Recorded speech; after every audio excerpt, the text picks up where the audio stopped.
মাননীয় প্রধানমন্ত্রী এসেছিলেন। রামিসার মা বাবা এবং তার বড় বোন তারা উপস্থিত ছিলেন, সান্ত্বনা দিয়েছেন। আমরা আশ্বস্ত করেছি পুলিশ ডিপার্টমেন্ট দ্রুততার সাথে আসামিকে গ্রেপ্তার করতে সক্ষম হয়েছে এবং আসামি তার স্বীকারোক্তিমূলক জবানবন্দি 164 ধারায় 164 স্টেটমেন্ট যেটা বলি সেটা করেছে। এখন চার্জশিট দেওয়ার পালা। চার্জশিট দেওয়ার আগে এখন ডিএনএ টেস্টটা করতে হবে। ডিএনএ টেস্টের জন্য আমাদের সিআইডি ল্যাবে অলরেডি আদালতের অনুমতি নিয়ে টেস্টের কাজ চলছে। ডিএনএ টেস্টের নিয়ম হচ্ছে যে 48 ঘন্টা সময় লাগে, যেহেতু এটা বৈজ্ঞানিক বিষয়। সেটা শেষ হবে রবিবারের দুপুরের মধ্যে।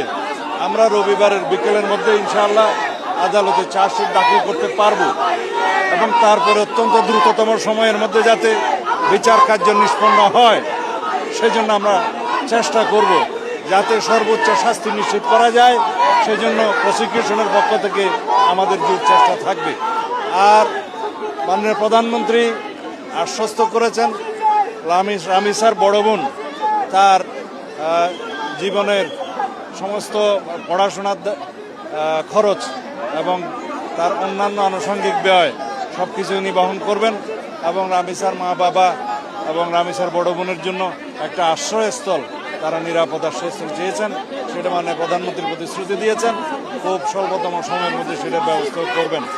আমরা এইরকম ঘৃণ্যতম অপরাধের শিশু ধর্ষণ এবং হত্যা অথবা শুধুমাত্র শিশু ধর্ষণ যাই হোক, এই সমস্ত অপরাধের ক্ষেত্রে যাতে খুব দ্রুততার সাথে এবং সংক্ষিপ্ত সময়ে চার্জশিট দেওয়া যায় এবং বিচার কার্য সম্পন্ন করা যায়, সেই জন্য যদি আইনে আরও কিছু পরিবর্তন আনতে হয় সে বিষয়ে আইনমন্ত্রী এখানে আছে।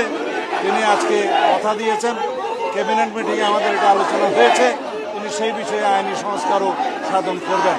যেখানে প্রয়োজনীয় সংশোধনের দরকার সেটা আমরা করব। এইভাবে আমরা দেশে এরকম ভিন্নতম অপরাধের যাতে আর পুনরাবৃত্তি না হয় সেজন্য চেষ্টা করবো ইনশাআল্লাহ। ধন্যবাদ।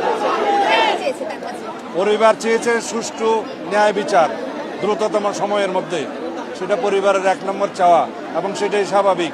তারপরে তার যে অন্য কন্যা সন্তান আছে তার নিরাপদে যাতে থাকতে পারে, পড়াশোনা করতে পারে, উন্নত জীবন পায়, সেই জন্য সহায়তা চেয়েছেন। সেটা মাননীয় প্রধানমন্ত্রী পরিবার বলেছেন যে এত দ্রুততম সময়ে এইভাবে গ্রেপ্তার হওয়া খুব নজিরবিহীন। তারা গ্রেপ্তার এবং আমাদের আইনি পদক্ষেপগুলোতে এখন পর্যন্ত তারা প্রধানমন্ত্রী হওয়ার আগে থেকেই এরকম মানবিক কর্মকাণ্ড বহু করেছেন সারা দেশে।